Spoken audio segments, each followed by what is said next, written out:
Shalom, shalom, querido.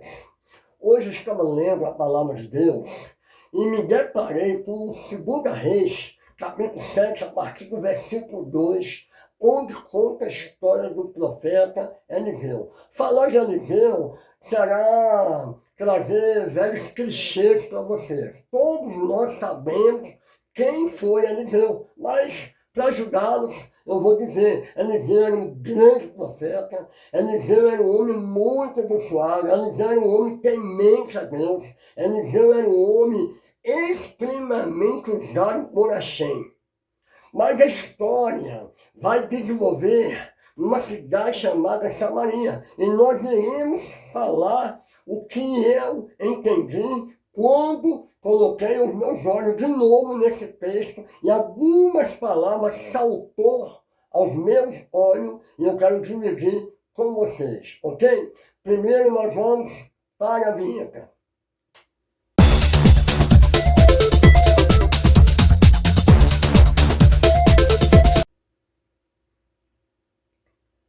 Voltando. Então, queridos, a história desenvolve em Samaria. Veja bem, o que me chama a atenção. Primeiro, Eliseu. Quem era Eliseu? O profeta. Eliseu era um profeta que geralmente não morava dentro da cidade. Eliseu sempre gostou de ser um profeta mais recuado, ou seja, não gostava de ficar no meio da aglomeração. Então, Eliseu sempre estava fora da aglomeração de povos. Mas a história diz que Eliseu morava na cidade. Então vamos entender aqui.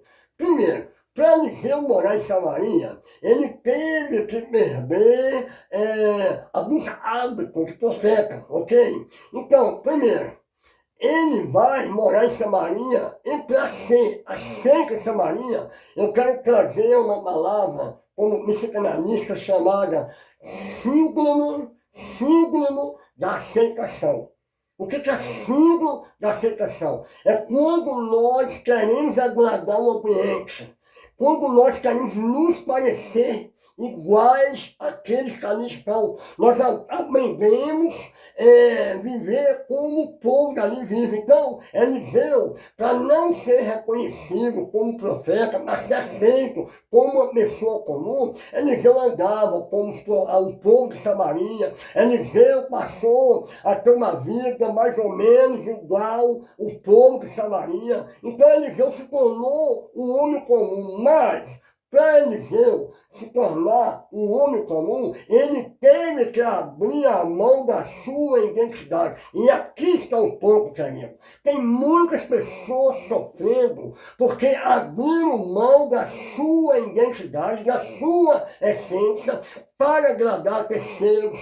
Abriu mão dos seus sonhos para viver sonhos de terceiros de outras pessoas.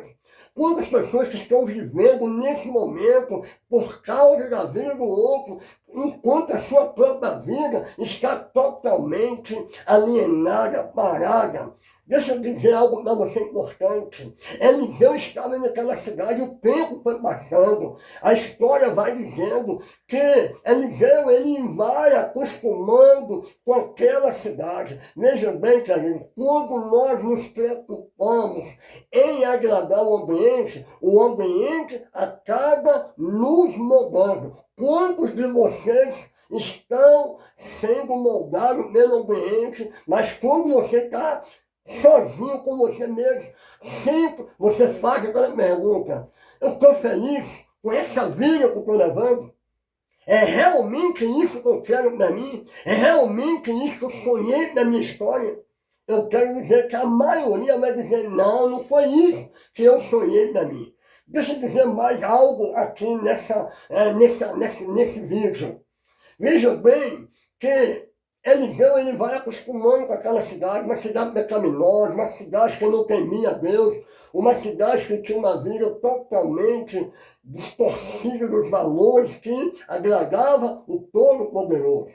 E a Bíblia vai dizer que começa em Samaria alguns eventos que começam a sucumbir aquele império, aquela cidade fortificada que nenhum inimigo entrava ali. Então as pessoas que moraram em Samaria se sentiam seguras porque achavam que nada iria acontecer ali. Mas, lendo engano, a Bíblia vai dizer que os inimigos de Samaria vieram e ficaram ao redor, fecharam a cidade por fora, o exército inimigo de Samaria colocaram o seu exército fora dos muros e ali não deixou entrar nada. Nada entrava, nada saía. E o que acontece?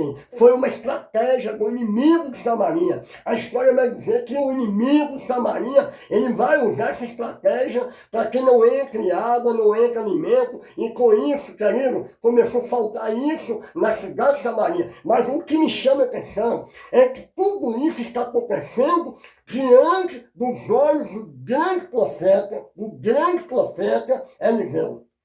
Quantas coisas ruins estão acontecendo diante dos teus olhos e você não está fazendo nada. Ou você está fingindo que não está vendo. Ou você está dizendo, isso não é comigo. Talvez Eliseu pudesse estar dizendo, isso não é comigo, eu sou um profeta. Mas veja bem, querido, a história vai dizer que vem o primeiro ano, Eliseu está ali, totalmente ali, aceitando a situação. Segundo ano, Eliseu está inoperante. Terceiro ano, Eliseu não está fazendo nada. Quarto ano, e as coisas estão se agravando. Deixa eu dizer algo para você, querido. Quantas vezes nós só reagimos quando não há mais nada para fazer?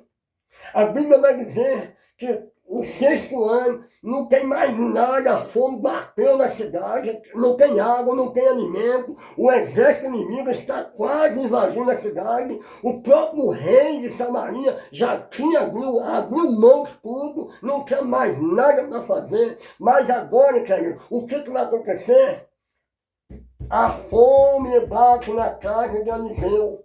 Os problemas batem na porta de Eliseu. Aí Eliseu lembrou de quem ele era. Aí Eliseu lembrou que a sua essência tinha um propósito. Quando nós abrimos a mão da nossa essência, nós perdemos o nosso propósito. Então Eliseu lembrou de que ele era um profeta. Deixa eu dizer para você, nesse vídeo, lembra quem você é. Traga na tua memória tudo aquilo que te dá esperança. A Bíblia vai dizer que Eliseu, quando ele lembra de que ele era profeta, então ele abriu a sua boca e profetizou o milagre de Samaria e Deus ouviu a voz de Eliseu. Amém? Deixa eu dizer para você, em vez de ficar aí lamuriando pelas lutas que você está vivendo, levanta, lembra quem você é. Você é filho do Deus Altíssimo. Então abra a tua boca e profetiza vitória, vitória e vitória para você. Em nome de Yeshua HaMashiach ben Davi. Em nome de Jesus, o Messias, filho de Davi. Shalom, shalom, shalom. Não deixe de curtir, compartilhar e comentar. Amém? Deus abençoe a cada um de vocês. Shalom.